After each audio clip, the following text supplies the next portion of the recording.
During my 8 videos about Better Call Saul, I promised you all a deep dive on Pryce. I did. I understand that. I take full accountability for that. And it's been several years, I guess, according to the calendars, so I think it's about time I finally fulfilled that promise, don't you think? Pryce. The one and only. The hunk with the Hummer. The pharaoh of pharmaceuticals. The absolute legend himself. I wanted to talk about him not just so that we can learn how to be cool, but because I think there's something really important actually about this comic relief character in this drama that I still consider the best show ever to grace our televisions. It's interesting because I know Saul was himself sort of a major part of the comic relief on the little-known show Breaking Bad, but in Better Call Saul, he's rendered with such depth and pathos that we need some help from other people sometimes to lighten the mood. And no one lightens the mood like Pryce. He arrives on the scene in the penultimate episode of the first season, stepping out of his minivan since this is obviously before he fully blossomed into the role he was taking on. He's got these brand new shoes, super fresh, but also kind of the ones you get when you have some knee issues or you're just kind of risk averse. He immediately tells Mike and the 2 other hired brass that Pryce is not his real name. But, I have a nephew named Pryce. I've always kind of liked that name. What a sincere guy. He brings a real field trip chaperone energy to the crime they're doing. I have a cooler of water in the car, some soft drinks. They're doing a drug deal, by the way, selling pills Pryce pilfered from his professional job at a drug company. 80 milligram pills, still factory sealed. Before talking about the money he's paying the guys, $500 each, he talks about the bathroom availability on the job they're about to do. As a side note, the $500 payment was in $2002, which is equivalent to about $900 today. It's still not that much money for Mike to be putting himself out there at risk like this. It certainly doesn't seem like a long-term plan for him to support his widowed daughter-in-law and granddaughter, and so this all goes to show, I think, how desperate Mike feels. Who knows, maybe he knew he'd end up getting both other guys out of the picture and walking home with the equivalent of $2,700 today. But he was probably willing to do it for the original fairly small fee because he had decided he was going down this road. So it's an extremely fun situation because of course we love seeing this former dirty cop with decades of experience working with this nerdy crime novice, but it is also Mike's first job as a hired criminal, which he got through the vet he met when he moved to town with a bullet wound the vet helped remove. After that, Mike had just in the last few episodes gotten out of the clear for the double murder he committed back in Philadelphia. He had paid back Jimmy for his help with that by helping get the duffel of money from the Kettlemans, and he was rebuilding his relationship with his daughter-in-law Stacy. This leads him to get his granddaughter a dog for the amazing double reason of making her happy and also giving him a reason to see the vet. Well, you tell me what you got. I'll tell you what I'll do. So the vet is the matchmaker of this beautiful team, and they get some time alone after an interesting meet cute where Mike neutralizes a loser racist with a gun obsession and the other guy runs off. It's fascinating to see the obvious difference between Pryce the noob and Mike the hardened ex-cop with blood on his hands, because it almost makes you forget that this is still Mike's first criminal job too. I mean, I guess he obviously took money for the criminal stuff he did as a cop, but this is his first post-retirement hired criminal job, I guess. This is the first real step of his descent, and it's almost hidden in a way by how much of a novice Pryce is. You're late. It must be traffic. It's highlighted how Mike knows exactly what he's doing and how his career as a cop gave him a lot of applicable skill sets. Obviously, viewers who watched Breaking Bad before Better Call Saul, if anyone did that, were used to seeing Mike as a hired criminal, but even just in Better Call Saul, we've already seen the blurring of his cop skills with crime skills when he does reconnaissance and steals the stolen money from the Kettlemans and so on. Even just the way he gets in touch with the vet by knowing how to ask a taxi driver in a subtle way. His experience has clearly given him a deep understanding of the underground, and now he's joining it, and his vessel into the underground is the one and only Pryce, while Mike, however, really guides Pryce. I wonder how this is supposed to work. I mean, who goes first? You know, do I hand over the pills first? And Mike explains to count the money first. The drug purchasers in this transaction arrive, and Pryce brings out his massive intimidation tactics. Hello. Hi. Whoa, buddy, chill out. Don't be too much of an alpha. This is, of course, how Mike meets Nacho. Well, how Mike meets Nacho, though he had heard about him at the courthouse many episodes earlier when Nacho was being interrogated because he was entangled with the Kettleman situation, of course, through Jimmy. Two cops who have some sense of what Nacho might have been up to were trying to get Jimmy to turn on his suddenly new client and were using the fact that he just got rowdy with the parking attendant Mike to try to get Mike to say he'd press charges against Jimmy if Jimmy didn't turn on Nacho. During this, Mike realizes Nacho is obviously some important person to the cops, which probably influences why he takes this job with Pryce, though it also might be partially coincidental that this is the job the vet finds for him. After Nacho leaves and the deal is concluded, Mike explains to Pryce that he had looked into Nacho during preparatory investigations before the job, and Nacho was doing the deal on the side of his work for his boss Hector, so it was in Nacho's best interest for the deal to go smoothly. This is why Mike knew he didn't need a gun, and presumably also why he felt comfortable big-dogging Nacho about shorting Pryce $20. As Pryce is impressed more and more with how Mike's confidence comes from deep knowledge and skills, they have an exchange that's really striking in the overall context of the show. The lesson is, if you're going to be a criminal, do your homework.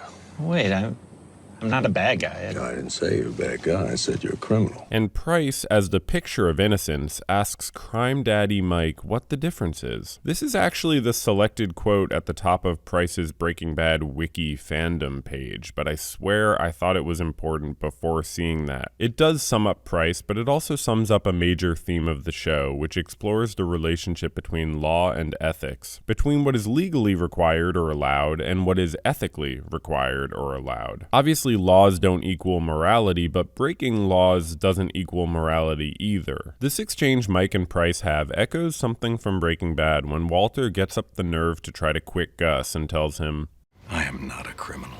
Unfortunately, this proud moment does lead to an immediate downfall where Walter is arrested getting aggro with a cop at a traffic stop and then ends up with a pizza on his roof and so on. This was a situation where Walter was trying to prioritize his family above money and power, but he was not prepared to handle the experience of being arrested and humbled so publicly and significantly. I mean, he then almost gets murdered. Skylar reports him to the police. He freaks out at her workplace when he's getting cucked. A lot of things happen. And soon enough, he's easily wooed over by Gus's money, resources, and laboratory. We don't hear much of a problem about being a criminal at this point, I don't think, but you all will tell me if I forgot something. Breaking Bad and Better Call Saul both show us situation after situation of people bending rules to suit their ends, and we watch enthralled, trying to figure out the nuances of why legality sometimes aligns with morality and sometimes doesn't. It's an ever important subject that needs to be explored as we continuously see the rule of law being abused around us and around the world. We need to be on our toes about how laws can be unethical, but that doesn't mean breaking laws is likely to lead to good outcomes that serve our self-interest even when we think it will. For example, Mike gets the equivalent of almost $3,000 for this brief work, but taking this job ultimately leads to significant risk for Stacy and Kaylee,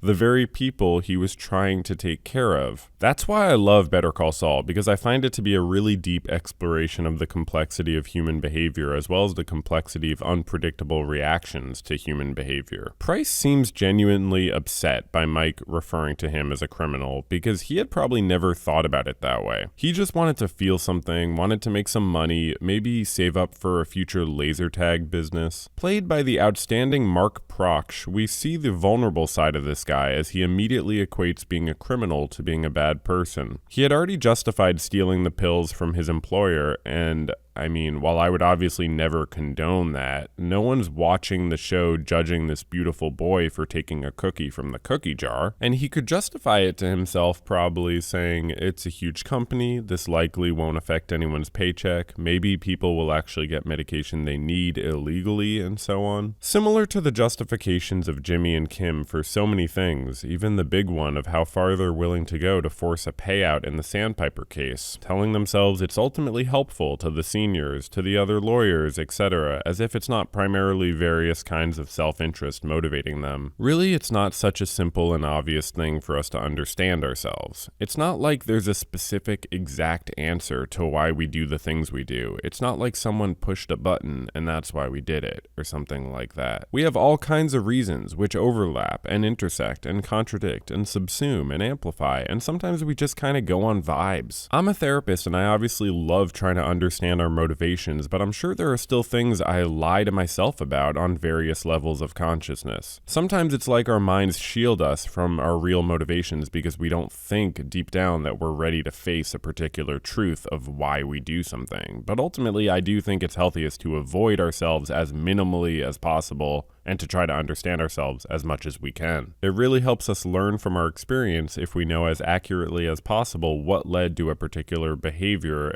contextually and on the cognitive and emotional levels, so we can predict what we need to do to alter the expression of that behavior in future contexts. Obviously, when we're watching the show, we don't necessarily care if all the characters improve their behavior in a healthy way. We're not like, no, Mike, don't take this drug deal gig, just work overtime as a parking attendant to improve your life. We're not like, no, Jimmy, just be an honest public defender and nothing else. We want to see them explore their complexes of rational and irrational motives. Returning to Pryce and his conversation with Mike in his minivan after that first deal, it is of course one of those great Mike Ehrmantraut monologue moments, like his Bad Choice Road speech to Jimmy or other similar moments, where he revels in the opportunity to play the role of like crime guru. It allows Mike to appreciate himself for being so experienced, and it also allows him to justify his own motives to himself. In fact, I'd go so far as to say that these instances of him instructing a younger guy about the differences between morality and legality might be some transference for Mike of him re-experiencing a similar dynamic to the one he had with his late son Matt. Because if we look at Mike's response for more than a second, it's kind of incoherent, but in a very realistic way, and in a way that represents his tangled mind state at that moment as he's decided to become a hired criminal. Interestingly, he refers to honorable thieves, which brings to mind the expression no honor among thieves, which I learned when I looked it up is actually preceded by a many centuries older expression honor among thieves. It's literally known as a proverb or a saying both ways. In fact, it came up in Breaking Bad. There's no honor among thieves, except for us, of course. That kind of itself communicates the duality of the expression being known in both ways. Mike, in his little speech, overall essentially says, legality does not determine morality and criminality does not determine immorality. Then he highlights keeping one's word, or what we could call integrity, as a primary value. And of course, integrity is a primary value, and it's an ethical value that could dictate someone break the law. For instance, when our current autocracy in the United States is trying to wrongfully subpoena doctors for people's medical information, when these subpoenas are not dismissed, it's fair to say a doctor or other healthcare professional may face conflicting moral and legal incentives. I might say, I'm a social worker, I've given my client my word that I don't give away their information for bullshit reasons, so I can't do this. Keeping one's word in an underground context is obviously important as well, too. But it still seems strange, to emphasize it so immediately. Like, if I was entering a life of crime and guiding someone else in their own process of entering a life of crime, I wouldn't think, okay, well, number one thing is always keep your word. I'd think number one is to not do harm, probably. Like, what I'm doing is okay if it's not doing harm, would be a tempting justification, at least. If I were to ever consider doing an illicit action, which I obviously would never do. But okay, Mike is more focused on this honor idea. That's very central for him. And then, continuing with his little monologue, he abruptly shifts to a variant of the Bad Choice Road speech, where first he emphasizes that Pryce has a choice as to whether he continues criminality, and then he closes by again sort of shifting to emphasizing the choice Pryce has in whether he's a immoral or a moral criminal, meaning, I guess, keeping his word and presumably adhering to other values too. Mike is of course right to give Pryce the reality check that Pryce's actions are defined as crimes. And overall, this little speech is about how there are moral ways to do illegal acts, and Pryce has the choice not just about whether he does illegal acts, but how he does them. As the next season of the show premieres with Pryce showing off his obviously very cool Hummer, Mike finds himself emphasizing to his Padawan another value that is important on this road they're on. This business requires restraint. That is the opposite of restraint. But in a classic tale of hubris, Pryce, like Icarus before him, gets carried away and flies too close to the sun, choosing his Hummer over his new best friend Mike. Well, I'm sorry, but this is the gravy train, and it's leaving the station. Somehow Mike does not cower to this incredible specimen of power. That's not supposed to rhyme. And Pryce, with his new shoes that match the vehicle, shows up alone to get severely manipulated by Nacho. Can I take a look? Oh, be my guest. Get in. Check it out. Nacho is such a perfect wolf. He steals a glance at Pryce's government ID in the glove compartment, learns his legal name of Daniel Wormold, and then leaves without counting the drugs he's buying, telling this to the sheep in his maw. I trust you. Then he robs Pryce, of course. He's Pryce to me, by the way, not Daniel. Pryce is an easy target for Nacho because he obviously can't report the stolen drug money to the police. Or... Is anything else taken? Cash. A fair bit. How much cash? Right, yeah, he did immediately call the police, of course, pointing to how little he understands the world he's entered, as well as how he still does not see himself as a criminal. Like, oh, I'll just get the cops to partially search my home. It's not like they'll find the secret compartment behind my couch. The only reason he doesn't immediately go dish more of his prosecutable information to the police is that he happens to run into Mike at Mike's job. Pryce does get that he's a criminal, but thinks he's in control of how he's being perceived and how much that is being perceived, that he's a criminal. I'm not here as a criminal. I'm here as a crime victim. He thinks he's in control of how agents of the state would see his criminality. It's very clear that Pryce does not care about the money or the pills that were stolen. He really only cares about the rare baseball cards. Those cards? Some of them were my dad's. Pryce is a deep and emotional gentleman. Mike obviously convinces him to not talk with the police, and at this stuff about his dad, Mike realizes that with such a motive, Pryce is not going to give up on this case without getting his cards back. So Mike agrees to help and shakes his head at disbelief because he's learning the same lesson that is a central theme of the show. You can justify illegal actions in various ways, but that doesn't prevent you from being unable to predict the multifaceted chain of events that you're signing up for. That is so generous of you. Oh, it'll cost you.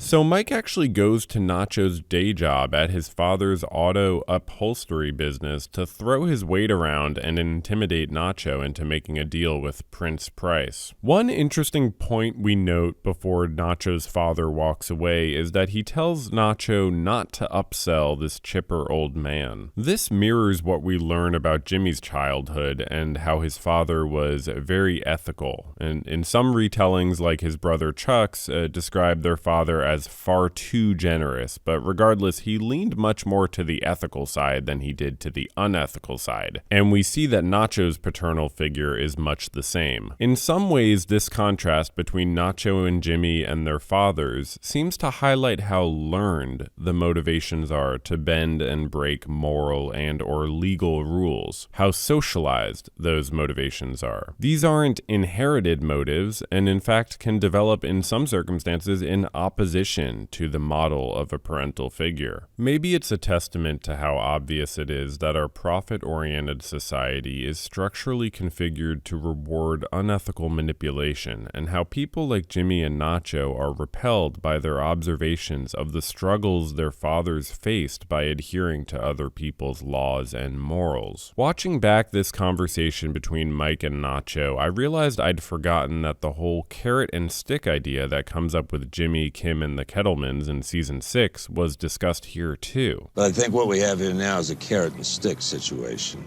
with the stick being Tuco Salamanca, of course, and Mike having the inside knowledge that Nacho is doing these deals on the side. So anyway, Mike arranges with Nacho to make a deal happen where Pryce trades the Hummer for the baseball cards, and then we see our boy suffer some unbelievable grief as Nacho reveals he'll be taking the car to the chop shop. You think I'd be caught dead driving that thing?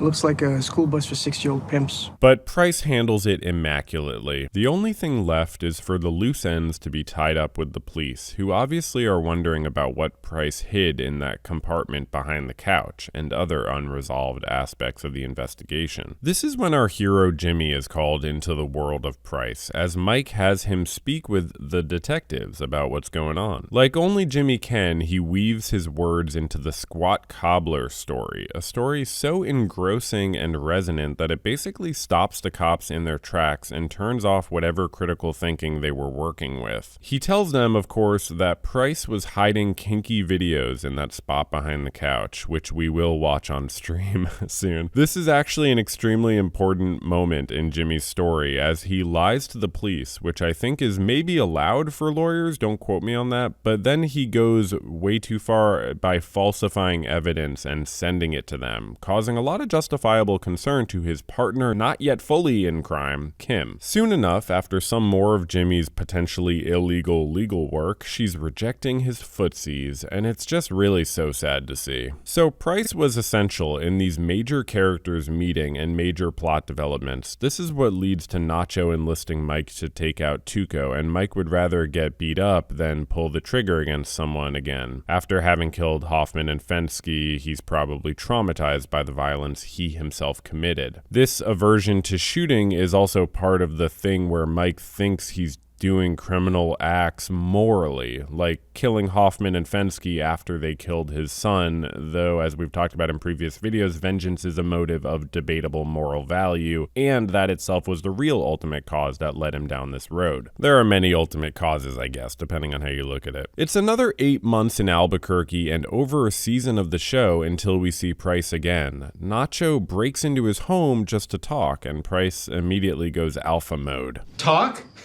You mean like apologize? Because that's really the only talk I want to hear. Nacho has brought him a specific pill that Hector takes, of course, to get Pryce to figure out how to make empty versions of it for him. As we see in so many ways with so many different characters on this show, Pryce's engagement in risky activity here involves his specific professional role. I could probably get some samples diverted on an R&D request. Interestingly then, Pryce asks whether Nacho is threatening to hurt him if he declines to do this, and Nacho responds that he's offering Pryce $20,000, not addressing whether there's a threat of violence. It seems like Nacho's trying to imagine he's using a carrot rather than a stick, even though he does end with this. Get them. Well, that's an offer you can't refuse. When our boy Pryce then goes to seek out Mike's help, it's clear he's trying to be more savvy, but Mike isn't having it. You don't want to make the same mistake, then don't get involved with whatever it is you're getting involved with. Once Pryce explains that Nacho broke in and wants empty pill capsules for a lot of money, Mike tells him not to go through with it and won't take whatever amount of money Pryce wants to offer. Not interested! After he later has an emotional conversation with a possible love interest, Anita, about her late husband, he changes his mind, motivated by her story to try to protect Pryce and to make sure Nacho effectively neutralizes Hector. He grills Nacho on this plan, and Nacho says, I've got no choice.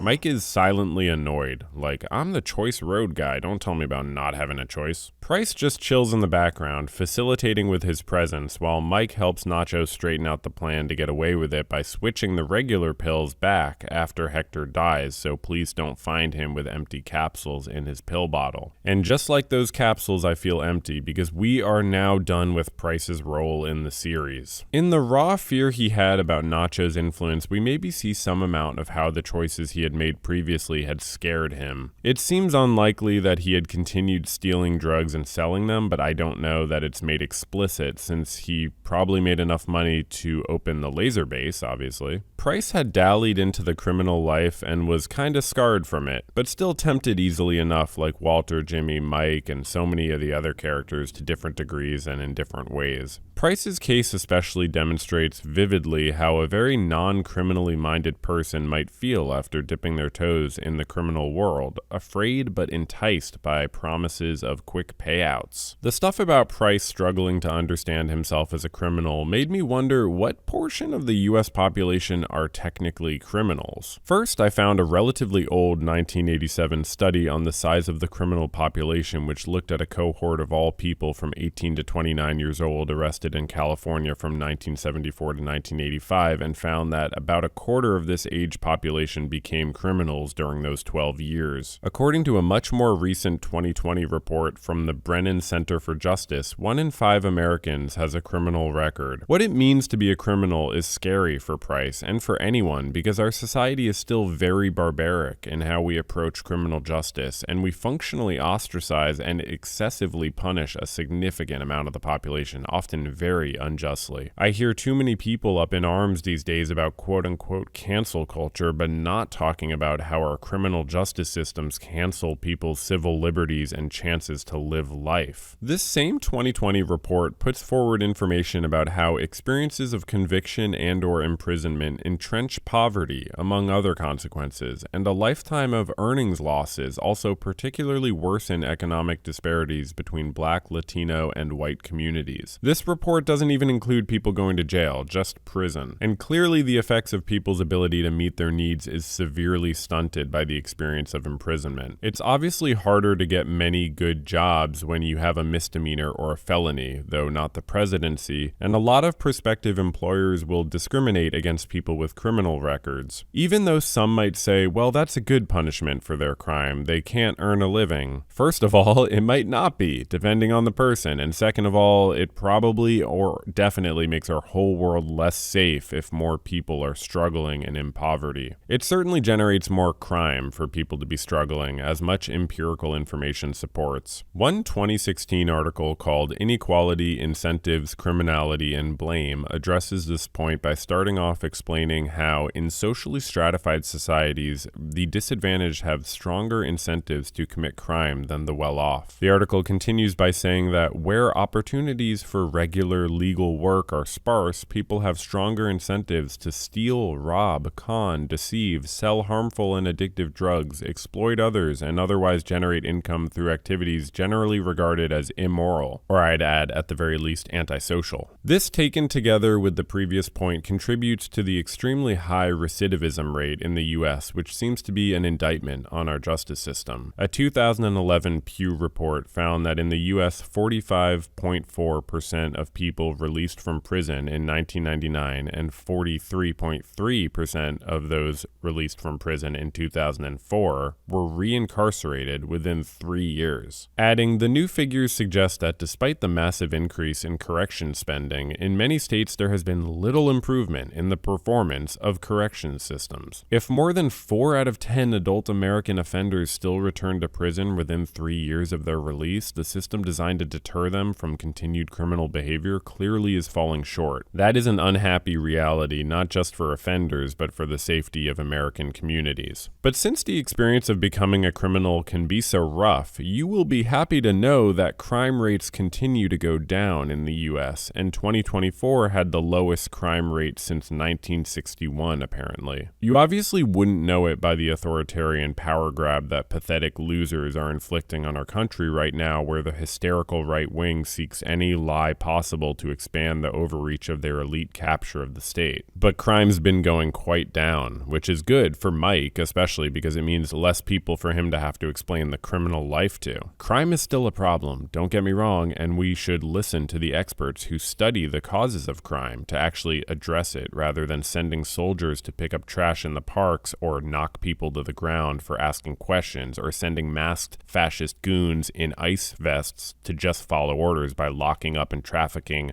our community members, because we have men, women, children, and other people in our communities that are just living and working and bringing their children to school before ICE shoots them for nothing. But don't worry, they're just following orders, and no one ever did anything wrong when they were just following orders. Oh, by the way, undocumented people are less likely to commit crimes than documented people and citizens. Yet we see the right-wing leaders, especially now, associating criminality with various groups, from undocumented people to trans people, and by this method attempting to facilitate the cynical dehumanization they try to accomplish to serve their selfish oligarchic policy ends. We're supposed to get worked up about a crime wave while we see our leaders make zero policy changes to help rein in the gun violence problem, for one, and our quote-unquote leaders facilitate a genocide that the Zionist ethno-state of Israel is committing against the Palestinians. We watch these war crimes take place, and I, as a Jewish person, have to hear non-Jews lecture me that it's anti-Semitic to want to arrest the war criminals committing these criminal acts. Our country never even ratified the statute necessary to join the International Criminal Court because our leaders at the time were too busy planning how to kill hundreds of thousands of Iraqis, and I guess they didn't want to get called out for the war crimes. Oh, a lot of Americans died too. And don't get me wrong, it's been almost all of the Democrat leaders too, and they are very responsible for not addressing crime in a suitable way, but there's differences, and you do actually see some ability to tackle social issues with a minor modicum of attentiveness in the Democrat Party. So, I mean, there's just like some difference is all I'm saying. We watch these officials generally, though, be a-okay with absconding from the international legal community while pretending like they care about crimes in our cities and states. I'm saying all this not just to share my thoughts, but because this is the background of reality that makes shows like Better Call Saul so resonant when they can artfully explore the experiences of individuals becoming criminals and living with the challenges of that. I don't know any other show that so deeply explores people's conflicting motivations for why they engage in criminal and or unethical actions, and I honestly think that the types of rationalization someone like Pryce uses in selling pills, and Mike uses in working with Nacho to kill Hector, and Jimmy uses to screw over Chuck in HHM's Mesa Verde filing, I think these rationalizations are fundamentally the same as rationalizations people use when they commit crimes or do unethical things on any scale, including Kristi Noem justifying her sins at DHS, or Marco Rubio justifying his totalitarian actions, or our pathetic leaders turning more blind eyes than the world's supply of eye patches could ever cover. Or just your everyday person doing a selfish thing that barely affects anything. It's very similar justifications, I really think that. It's similar brains doing similar processes of calculating risk and reward, justifying with various principles, ignoring other dissonant principles, and trying to not think about the people that will be harmed, which sometimes also means trying to not think about how we ourselves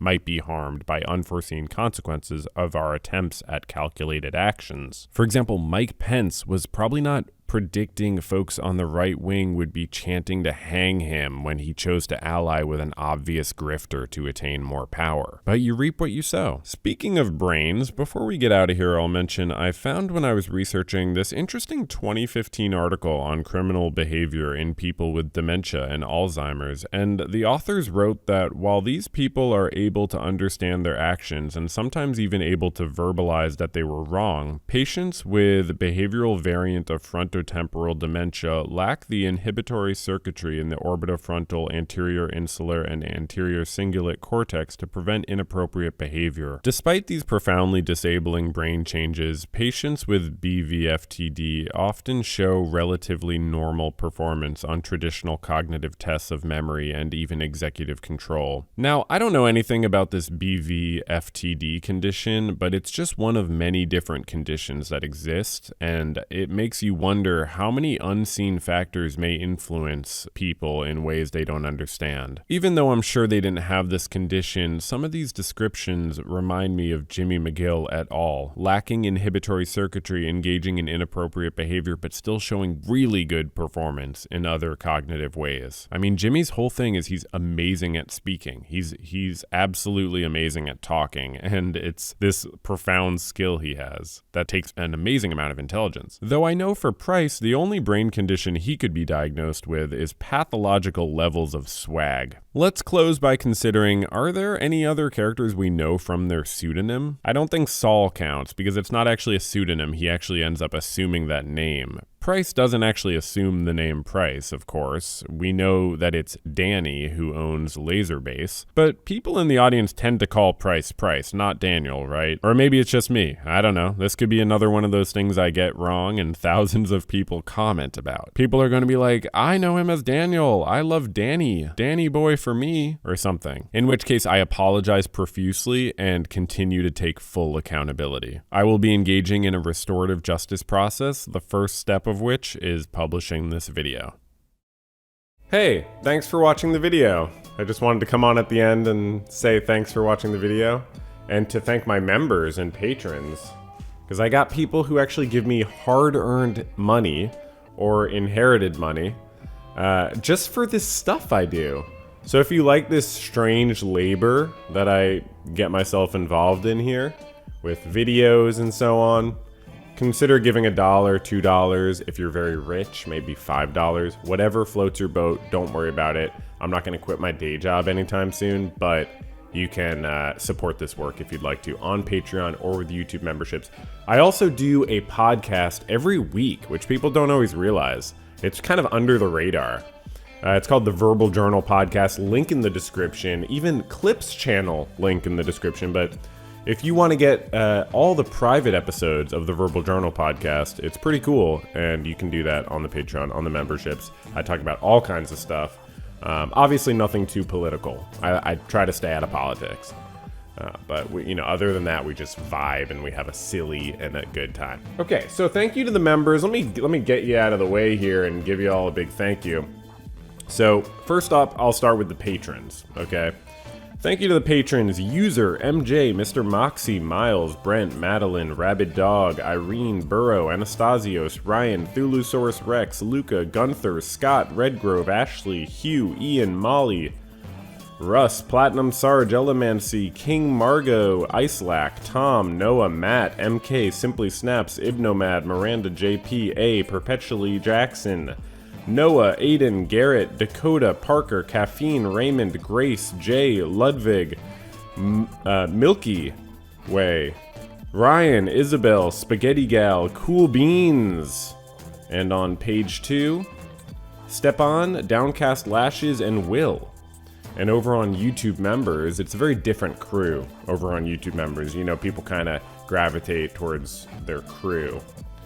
Well, it's not completely different because Simply Snaps, thank you so much for the membership. Also, Pit Inhabitant, Hollow Moon, Jifa, Jasmine, Matthew, and Little Mia. Some of y'all folks have been supporting this channel for several years, which is quite amazing. So thank you, and that's true of the patrons as well. I just forgot to mention it. So you're all really much appreciated. Thank you so much. I mentioned the podcast. Oh, I'm done with Better Call Saul and Breaking Bad now. I think I'm done, right? Like in all seriousness, like I don't have anything else to say. I mean, is it conceivable that something occurs to me? Yes, but I think I'm actually done now. So hey, let's give it up. Feel free to let me know other shows you want me to watch, but honestly, as you can tell, I kind of I don't feel the demand characteristics of those types of comments. I don't feel the demand. I read it, it says watch this show, but I don't feel it. So I might not take on that pressure that you may want me to feel, but do your best to try to let me know what you are interested in. Also, any non-shows, any non-media stuff you want me to cover on this channel, let me know what you're interested in, and join the live stream. We'll do a live stream soon. I just talk about the video, talk about other stuff, and okay, so that's it. I really appreciate you all watching. I obviously enjoy expressing myself in this way, and it's very nice to get my thoughts out there and to be able to resonate with some people. All right, so I guess that's about it, and I'll end with a classic, it's showtime.